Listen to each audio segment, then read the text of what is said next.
A lot has happened in radio broadcasting over the past 50 years, and only a select few can say that they've witnessed the changes firsthand. George Beasley is one such pioneer. Incredible advancements like FM and digital radio have occurred on George's watch. Music formats continue to constantly change and evolve, but radio's fundamental cornerstones, informing and entertaining listeners and serving local communities, remain the same. Ask George about his 50 years in radio. He'll share stories of exhilarating highs and challenging lows, but he'll tell you it was worth the risk. And he'll also tell you something we already know. He is as passionate about radio broadcasting today as he was when he entered the business back in 1961. But let's back up just a little to 1932, when George Garland Beasley was born to Mary Epperson and Murray Beasley in the Virginia foothills of the beautiful Appalachian Mountains. His life changed drastically when, as a young boy, George lost his father. It was in the midst of the Great Depression. Times were tough, money scarce. But as always with the Beasleys, they made it. Growing up on his grandfather's tobacco fields, George dreamed of becoming a teacher and maybe someday living on his own farm. Always ambitious, he enlisted in the United States Army in order to achieve his goal of a college education. George arrived at Fort Gordon in Augusta, Georgia in 1953. He taught cryptography. He didn't even know how to spell it, but he taught it. And then George met a beautiful hometown girl named Shirley Ann Weathers at an American Legion dance. The two married the next year. Following George's Army stint, the young couple moved to North Carolina. George enrolled at Appalachian State University, and Ann tended to their rapidly growing family, which would eventually include 4 boys and a baby girl. He earned his master's degree from ASU and landed a job as an English teacher and girls basketball coach. And then it wasn't long before George became principal at Meadow High School in Benson, North Carolina. And of course, George loved his job of teaching and being the principal, but he worried about the cost of sending 5 children to college. So in 1961, he decided he needed to supplement his principal's $12,000 annual salary. As a young man, George had worked in radio stations owned by his uncle and 2 cousins, including Stuart Epperson, who is today chairman of Salem Communications. This radio business intrigued George, and with their help and a note endorsed by his stepfather, George built his first radio station, WPYB, which was a daytime-only 500-watt AM station in Benson. It was a hectic time, spending his days at school, after the bell rang, hurrying to the radio station to conduct sales meetings, double duty plus being a dad, being a husband, but all of the work paid off. In 1966, George sold WPYB at a profit and bought a stronger signal in a larger city, WFMC AM in nearby Goldsboro. Enjoying the station's success, he left education in 1969 to pursue a full-time broadcasting career. And that became Beasley's business model. Acquire and improve underperforming radio stations, sell them at a profit, and move into larger markets. During the 1960s and early 70s, the company purchased stations in Virginia, Kentucky, Georgia, South Carolina, Alabama, Indiana, and Ohio. FM radio was really taking off, and George knew it. And he was part of a small group of radio pioneers bringing this new, clear FM sound to smaller towns across America. Although very busy building his broadcasting empire, George never lost sight of his primary focus in life, making sure he spent quality time with his family.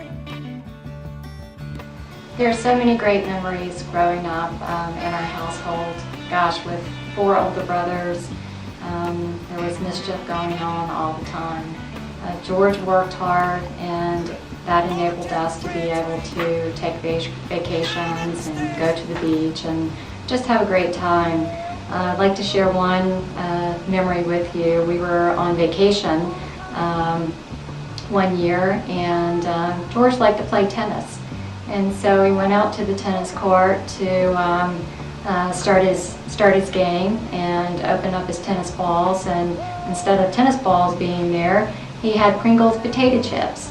And my brothers and I, we were back at the room, just couldn't wait, sitting on pins and needles, waiting to see what he would say when he got back in the room. And you know, by then, George was used to having pranks played on him all the time, and he was a very, very good sport. And again, we have some very, very good memories. Yeah, hi, it's Brian Beasley here. Some of my fondest memories of my dad and my family were when we were small. It was 5 of us as kids, and we would all, my dad and my mom would load us into a station wagon in North Carolina, and we would head from North Carolina all the way down to Florida. And probably some of the craziest times were we'd roll up into a radio station parking lot. And back then, the parking lots weren't paved; they were all just gravel parking lots. And George, my dad, he'd get out and walk in there and do whatever business he did, because we were just a bunch of little kids. We'd get out and start throwing gravel rocks at each other and fighting and running around, having a blast in the parking lot. And then he'd load us back up, and we'd go to the next radio station and pull in another parking lot. So our vacation basically consisted of driving from state to state, from North Carolina to Florida, and stopping at most every AM radio station between the two states there. So it was a real learning experience, and it was something that I look back now, and I believe it or not, I kind of enjoyed it. Hey, Dad. It's me, Bob. Well, congratulations, man. I guess 50 years, that's a long time. But I was just thinking the other day about when we were kids, and you were always talking about this guy, Horatio Algiers, and how this guy made millions and started with nothing.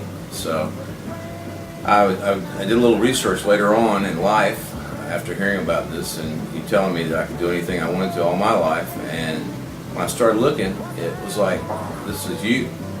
You did that. So anyway, man, I'm very, very proud of you.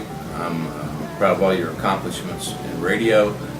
But the fact of the matter is, I'm most proud of the fact that you're my father and I'm your son.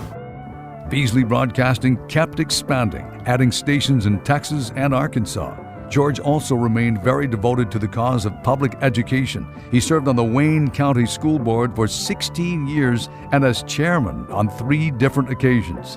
In the mid-1980s, Beasley Broadcast expanded into Florida, purchasing stations in Miami and Fort Myers and moving the corporate office to Naples. Then came a shining moment of personal pride for George. He entered Los Angeles with the purchase of K-Earth AM and FM. The station's sale in 1994 made history, bringing the highest price ever paid at that time for standalone FM. Things started happening fast. Beasley became publicly traded in 2000. The company's portfolio now included several stations in top 50 radio markets. Always the educator, George became closely involved with Appalachian State University and also the University of North Carolina at Chapel Hill during these years. He gave generously of his time, too, and also his incredible talents to so many charities, professional organizations, too many to even mention. George served the North Carolina Association of Broadcasters for 12 years, including president in 1992. And today, Beasley proudly serves the Broadcasters Foundation of America. Oh yes, the years have brought many honors to George. Radio, trade, and business magazines have recognized his accomplishments, complimented his entrepreneurial spirit, and sought his wise counsel. 50 years have passed since George Beasley built his first radio station, and if you ask him, he'll tell you he's most thankful for a beautiful family, true friends, and the opportunity to make a mark in the industry he loves. Hello, I'm Ann Beasley, and it's a pleasure being here with you all tonight. We have been in radio for 50 years, around 50 years, and we have enjoyed it immensely with all the groups that we've been, meetings that we've been to, and different things in our lives. And when we first started at FMC, we had country stations, country shows there with all the new artists, Loretta Lynn, Dolly Parton, Wagner, Hank Jr., several of them. And we really enjoyed it. And we would have parties afterwards at our house, and we would have sandwiches earlier. And then later on, some of them would stay until wee hours of the morning, and I would fix breakfast for them. And we just had a great time back then, when radio was radio. it was a beginning. Congratulations, Dad. 50 years is a long time. 50 years ago, you formed the Beasley Broadcast Group. 50 years ago, I was born. That's all I've known. It's in our blood. I want to congratulate you for tonight. An honor well deserved. George, sorry I couldn't be there for the award you're receiving tonight, but I did want to tell a couple of stories about what I've learned from you over the years. I think one of the first things I ever learned from you about working in radio or owning a radio station was the fact that it wasn't about the format, it wasn't about the size of the city, it wasn't about how much money you were going to make at the time. It was about the signal. You told us and told me, and I remember it to this day, if you're going to own a radio station in a market, make sure that signal covers the market. So I guess the moral of that story is size does matter. Congratulations, George. Thanks for everything. See you later. George and Ann's family has grown from 5 children to 16 grandchildren, 2 great-grandchildren, and 2 more on the way. Today, George serves as the company's chairman and chief executive officer. 4 of his children and 3 of his grandchildren work alongside him. What a great compliment. Beasley Broadcast Group is celebrating 5 decades as a pure-play radio broadcaster, operating 44 radio stations in 11 large and mid-sized markets across America.